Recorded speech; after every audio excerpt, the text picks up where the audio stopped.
Man, we are talking about a release that I have been anticipating for so long. And man, we crushed the bottle this weekend too. Not just me, some whiskey friends as well. But what we're talking about is the new release from New Riff, the New Riff 8-year bourbon. It is quite the pour, and I am excited to talk to you about it today and let you know whether or not you should be hunting this one or not. So thank you for joining me today, whiskey friends. Let's kick off the show.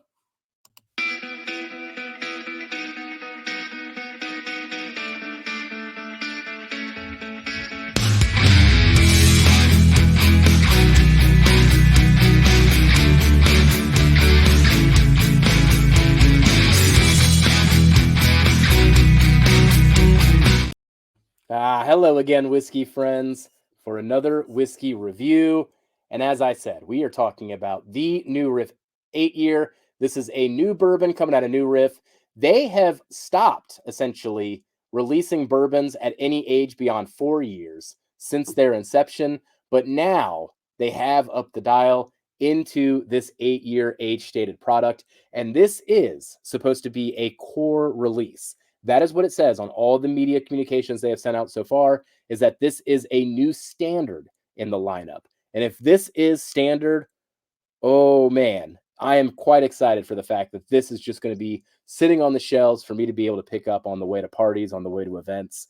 If I can do it anywhere, anytime, this is going to be a go-to bottle for me, but I am getting ahead of myself. So let's pull up the stats on this one. I did get this one from the distillery, just released a couple days before this recording, and it cost $69.99. So we are talking about a $70 bottle with an 8-year age statement on it, but it is 100 proof. So they did water it down a little bit. Just keep in mind that when it comes to New Riff, they do the low barrel entry proof. Their single barrels at cask strength most likely come in between 108 and 112 proof anyway. You might find some outliers, but that's essentially it. So they do go in with that low entry proof, and that pays off later. So even though it is watered down, man, you don't notice it too much in spots. So let's get into the review portion here. We're going to go into the nose, into the palate, and then into the finish, and then we'll get into the final scores. So thank you for joining me this far. Cheers, everybody. Man, my reaction to it each time, there is essentially a dusty note that I get on this dang thing. I have been asking people about it if they get it as well, and they don't get it unless I say something. And then I say something and then they get it. So I keep planting the suggestion. And now I planted the suggestion in everybody else here. But let me know here if you had a chance to have it before you saw this, if you think it smells like a dusty. Now, the other flavors that are going on, what this reminds me of the most, and we're going to get to these flavors throughout. I mean, essentially the same flavors I'm going to say on the nose, I'm going to be saying again and again and again. It is very consistent in those terms. The flavors that I get on the nose essentially remind me of a chocolate pudding pie that my grandma would make at Thanksgiving. It would have a spicy graham cracker crust, and it would have a little dollop of whipped cream on top of it. That is a memory imprinted in my head, and that is what I get in this glass each and every time. Now, the mash bill on this is 65% corn, 30% rye, 5% malted barley. So it is a high rye bourbon, and the rye does come through as well. It does have a good layer of spice on it. And the one thing I haven't talked about as well is also fruits. Now, haven't been able to pinpoint what fruit I want to describe it as. I've been saying something darker than a raspberry. The other note that I've heard from another whiskey friend was raisins, which I do agree with. It's somewhere in that realm, if that makes sense. So that is it for the nose, and I am giving the nose a thumbs up here. I am pretty impressed with the flavors getting on this nose. And the exciting thing about this nose is if you let this sit for a half hour, it gets better and better. It even gets beyond its 8-year age statement into like a 9 to 10 year, it almost smells like, if you just let it sit and have some patience with it. All right, let's get into the palate.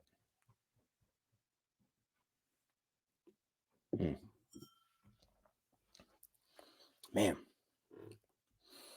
there is an immense amount of spice just throughout the palate experience there. The flavors are very consistent with what I said before. As I said, the flavors on this one are the flavors on this one. So you'll just hear me talking about that chocolate pudding pie quite a bit. There are the layer of fruits again, either like a darker raspberry or a raisin, something in that range. And you get that vanilla as well. So it's very, very consistent there. Very, very delicious. Once again, I am going to give it a thumbs up. The mouthfeel on it, too, for being 100 proof is pretty impressive. It is oily, it coats really well. And for each subsequent sip that you give it, it will give you even more pronounced flavors. Let's get into the finish.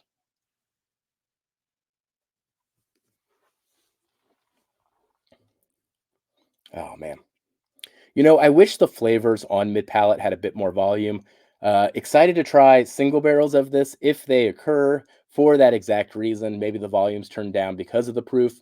But by the time you get to the finish, it is like a ball going downhill. It catches momentum, and those flavors really take off. And they're still hanging right now as I'm trying to talk through it. But again, something along the lines of that chocolate pudding pie, raspberry preserves, a lot of rye spice, and then that vanilla leaves you just wanting another sip every time. As I said, we've been going through this one this weekend. So when it comes to the finish, that one I'm actually going to give it 2 thumbs up. Really impressed with the finish, and I do think it is the highlight of this particular pour.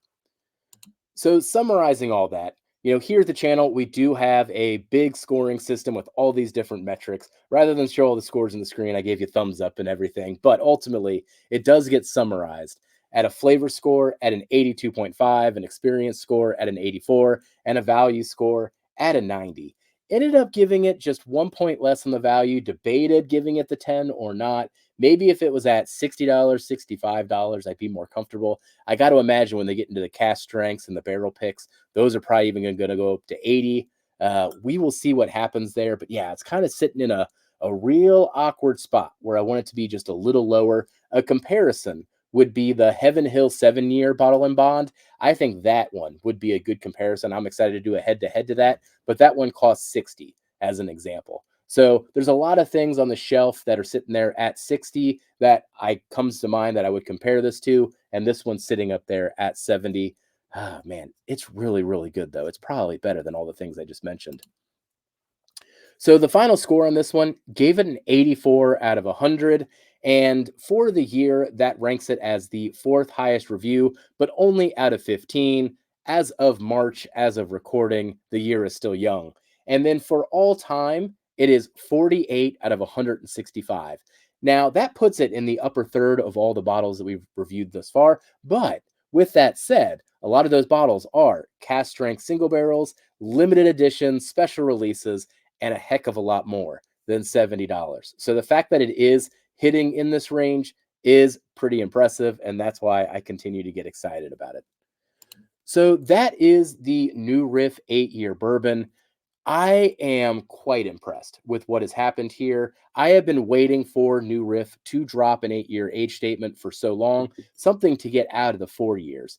The experimental mash bills, New Riff has been releasing at higher years, but the bourbon has been locked in 4 years since 2019, been waiting for that evolution, and now it is here, and it lives up to everything I wanted it to be. So New Riff, keep doing what you do, and I can't wait to try a cast strength version of the 8-year, and now I'm even more anticipating a 12-year age-stated release because I don't think we've seen everything that this one has to offer. So thank you for joining me today, whiskey friends. We'll see you on the next one. Goodbye, everybody. Jeff, just be friends with me. But you have these whiskey friends, and you say hello again. Oh, Jeff!